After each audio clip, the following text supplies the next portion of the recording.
Friends, Rachakonda గుట్టల్లో రుద్ర జలాభిషేకుడు అని శివలింగం ఉందంట.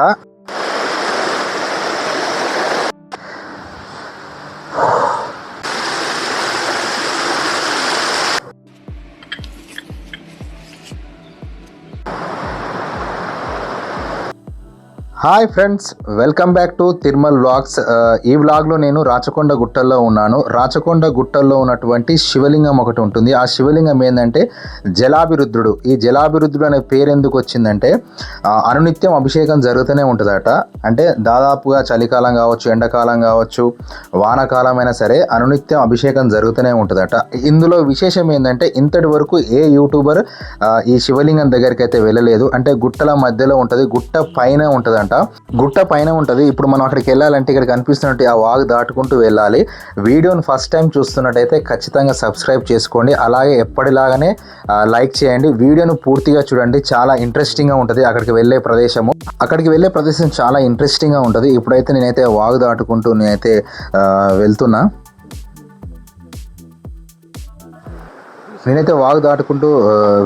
నేను మా బ్రదర్ ఇద్దరం వెళ్ళాము. మా బ్రదర్ కూడా నాతో పాటు వచ్చాడు. సో ఇప్పుడైతే వాగు దాటుకుంటూ అయితే వెళ్తాను. ఇక విషయం ఏంటంటే ఈ వాగు అనేది ఫ్లో అనేది చాలా తక్కువ వస్తుంది. దానివల్ల మాకు ప్లస్ పాయింట్ అయింది. సో దాటడానికి చాలా ఈజీ అనిపించింది, చాలా ఈజీ అయింది. సో ఓం నమ శివాయ అనుకుంటూ మేమైతే నడుచుకుంటూ వెళ్తున్నాము.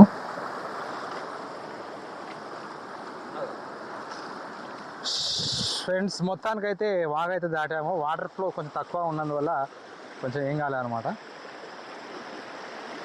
ఇక్కడికైతే వెహికల్ అయితే వెళ్ళదు, బైక్ కూడా వెళ్ళదు. మనం అయితే నడుచుకుంటూ వెళ్ళాలి. చిన్న దారి ఉంటుంది, అలాగే చిన్న వాగు వస్తుంటుంది, రాళ్ళు ఉంటాయి. కొంచెం ఇబ్బందిగానే ఉంటుంది, అయినా కూడా చాలా బాగా అనిపిస్తుంది అక్కడికి.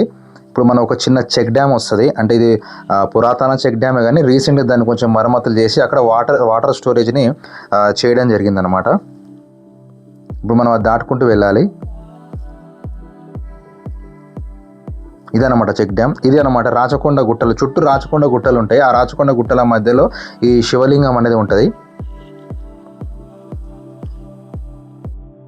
ఇదే అనమాట చెక్ డ్యామ్. బ్యాక్ సైడ్ నుంచి అంటే వాటర్ ఫాల్స్ నుంచి మనకు వాటర్ వస్తుంటాయి. ఆ గుట్ట పైనుంచి వాటర్ వచ్చి ఇక్కడ స్టోరేజ్ అవుతాయి అనమాట. ఇక్కడ దాదాపు చాలామంది రైతులకు ఇది యూజ్ అవుతుంది అనమాట. వాటర్ ఫాల్స్ కూడా మీకు చూపిస్తాను. ముందు వాటర్ ఫాల్స్ ఉంటుంది. ఇప్పుడు కొంచెం పైకి అయితే వెళ్తున్నాము. ఇక్కడ నుంచి మనకు యారో మార్క్ ఉంటాయి. ప్రతి ఒక్కటి రెడ్ కలర్తోని యారో మార్క్ మనకు మార్క్ చేసి ఉంటాయి అనమాట. ఎలా వెళ్ళాలి టెంపుల్కి, ఎక్కడికి వెళ్ళాలి అనేది చూపిస్తారు అనమాట. ఇప్పుడు మీకు ఒక యారో మార్క్ చూపిస్తాను. ఇదనమాట యారో మార్క్. ఈ యారో మార్క్ చూసుకుంటూ అయితే వెళ్ళాము. అక్కడ ఏమైందంటే ఒక రైతు మధ్యలో మాకు కనిపించి ఈ రూట్ చెప్పిండు. కాకపోతే ఏంటంటే ఇక్కడ రాంగ్ రూట్ చెప్పిండు మాకు. దానివల్ల మేము చాలా కొంచెం కష్టంగా వెళ్ళాల్సి వచ్చింది. కానీ అక్కడ అయితే కొద్ది దూరం వెళ్ళిన తర్వాత యారో మార్క్ కొంచెం రాంగ్ ఆఫ్ పాయింట్ ఆఫ్లో చూపించింది అనమాట. ఇక్కడ యారో మార్క్ అసలు యాక్చువల్గా ఈ యారో మార్క్ వల్ల మేము కొంచెం కన్ఫ్యూజ్ అయ్యాము. అయితే లోపలికి కిందికి దిగాల్సి వచ్చింది. అతను ఒక రైతు చెప్పాడు మధ్యలో కిందికి దిగాల, తర్వాత పైకి ఎక్కాలని చెప్పాడు. అసలు యాక్చువల్గా చాలా ఈజీ రూట్ ఉంది పక్క నుంచి. ఇక తప్పదని మేమైతే కింది దిగి వెళ్తూ ఉన్నాము. అయితే ఇక్కడ ఏమైందంటే చాలా లక్కీ అనిపించింది నాకైతే. వాటర్ ఫాల్స్ చూసాం మేము. ఇక్కడి నుంచి రాకపోతే ఖచ్చితంగా వాటర్ ఫాల్స్ అయితే మేము మిస్ అయ్యే వాళ్ళము. మీకు చూపిస్తాను ఇక వాటర్ ఫాల్స్ ఎలా ఉంది అనేది. అయితే శివలింగం ఎక్కడైతే ఉంటుందో అక్కడ చుట్టుపక్కల ఖచ్చితంగా జలం అనేది ఖచ్చితంగా ఉంటుందని పురాణంలో ఉందన్నమాట. దానికి నిదర్శనమే ఈ జలాభిరుద్రుడు అనమాట. ఇప్పుడైతే మనం అయితే వాటర్ ఫాల్స్ దగ్గర నుంచి వెళ్తూ ఉన్నాము.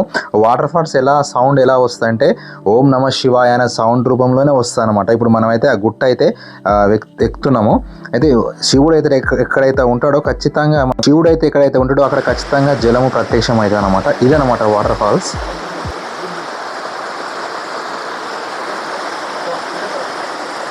ఇదనమాట వాటర్ ఫాల్స్. అయితే కింద నుంచి పైకి చూస్తే మనకు ఎలా కనిపిస్తుంది అంటే వాటర్ ఫాల్స్ శివుని తలలో ఉన్నటువంటి గంగమ్మ తల్లి ఎలా వాటర్ మనకు పడుతుందో అలాగే సేమ్ మనకు కనిపిస్తుంది అనమాట. ఇప్పుడు మీరు క్లారిటీగా చూడొచ్చు కింద నుంచి పై వరకు. టెంపుల్ ఆడుందన్నమాట. ఇప్పుడు అక్కడికి వెళ్తున్నాము. ఇక్కడ టెంపుల్.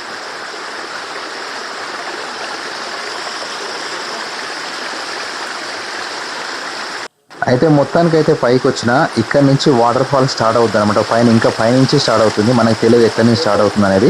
ఇలా కిందికి వెళ్ళిపోతుంది అనమాట. ఇప్పుడు మేము టోటల్గా చూడొచ్చు అడవి. ఇదన్నమాట రాచకొండ గుట్ట. రాచకొండ గుట్టల నుంచి మేము కింది నుంచి అక్కడి నుంచి వచ్చాము. వాటర్ ఫాల్ అనేది ఆ సైడ్ నుంచి మీకు కనిపిస్తుంది కదా, అక్కడి నుంచి వాటర్ ఫాల్ అనేది కిందికి వెళ్ళిపోతుంది అనమాట.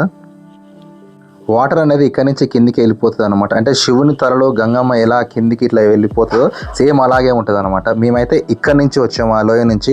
మా బ్రదర్ అయితే మొత్తం అలసిపోయాడు. మా బ్రదర్ అక్కడ ఆగిపోయాడు. ఇక ఆ శివలింగం అనేది ఇక్కడ ఉంటుంది. ఆ జెండాలు కనిపిస్తున్నాయి కదా, అక్కడ ఉందన్నమాట శివలింగం. ఇది రాచకొండ అడవి మొత్తం. మేమైతే కింది లోయల నుంచి పైకి అయితే వచ్చాము అనమాట మేము.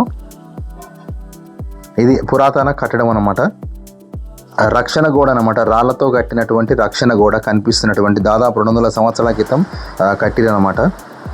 ఈ పెద్ద లోయ, ఈ లోయ నుంచి పైకైతే రావడం జరిగిందనమాట.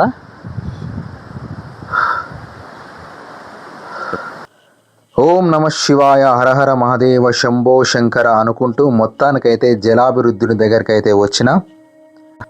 ఇప్పుడు మీకు ఆ జలాభివృద్ధుని చూపించబోతున్నా.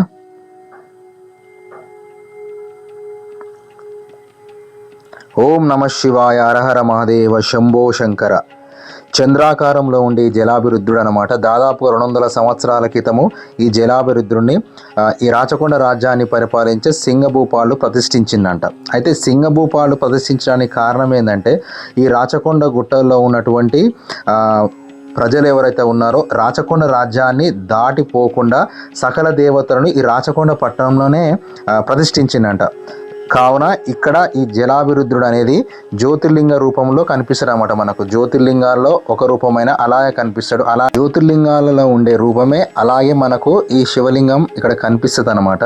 అయితే ఇప్పుడు మనకు 365 రోజులు ఈ శివలింగంకి ఎప్పుడు అభిషేకం జరుగుతూనే ఉంటుంది అనమాట. ఇలా చిన్న దార నుంచి కిందికి వచ్చి ఇలా శివుని అభిషేకిస్తుంది అనమాట. అయితే ఎండాకాలంలో కూడా చెమట రూపంలో ఈ శివలింగం అభిషేకం జరుగుతుందట. వానకాలంలో, చలికాలంలో, వర్షాకాలంలో అని 365 రోజులు ఈ శివలింగానికి అభిషేకం జరుగుతూనే ఉంటుందట. అయితే ఈ దక్షిణ దిక్కు ముఖం అనే శివలింగం కాశీలో తప్ప ఎక్కడ ఉండదట, లేదనమాట. దీనికి ఉన్నటువంటి ప్రత్యేకత ఇదనమాట. అయితే జలాభిరుద్ధుడు అనే పేరు ఎందుకు వచ్చిందో అని నేను అనుకున్నా, కానీ ఇక్కడ చుట్టుపక్కల మొత్తం వాటర్ అనేది అక్కడ ఊరుతూనే ఉందన్నమాట. ఒక ఊట బావి లెక్క ఊరుకుంటూ పైనుంచి కిందికి వాటర్ అనేది ఆ శివునికి అభిషేకం చేసుకుంటూ కిందికి అలా వెళ్ళిపోతుంది అనమాట. అందుకే ఇక్కడ జలాభిరుద్ధుడు అనే పేరు వచ్చిందని నేను అనుకున్నాను అనమాట. అయితే నాకు చాలా పీస్ఫుల్ అనిపించింది, చాలా పాజిటివ్ ఎనర్జీ అనిపించింది. నేనైతే కొద్దిసేపు అక్కడ ధ్యానం చేసుకున్నాను. ఓం నమ శివాయ అనుకుంటూ ధ్యానం చేసుకున్నాను.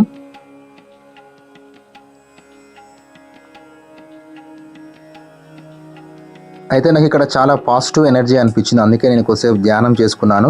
రాచకొండ గుట్టల్లో సకల దేవతలతో పాటు ఇక్కడ రాహుకేతువుల విగ్రహాలు కూడా మనకు కనిపిస్తాయి. ఇవన్నమాట రాహుకేతువుల విగ్రహాలు. అలాగే నాగదేవతలను కూడా ప్రతిష్ఠించిరంట. అయితే దాదాపు అక్కడ 300 సంవత్సరాల క్రితము ఎవ్వరు రాచకొండ ప్రజలు బయటికి వెళ్ళొద్దని ప్రతిష్ఠించిరంట సింగభూపాలుడు. ఇదనమాట రాచకొండ గుట్టల్లో ఉన్నటువంటి జలాభివృద్ధుని యొక్క రహస్యము. ఇలాంటి మంచి మంచి వీడియోలు మన ఛానల్లో వస్తూ ఉంటాయి కాబట్టి ఖచ్చితంగా అందరూ సబ్స్క్రైబ్ చేసుకోండి, అలాగే లైక్ చేయండి, షేర్ చేయండి. Thank you for watching. ఓం నమ శివాయ.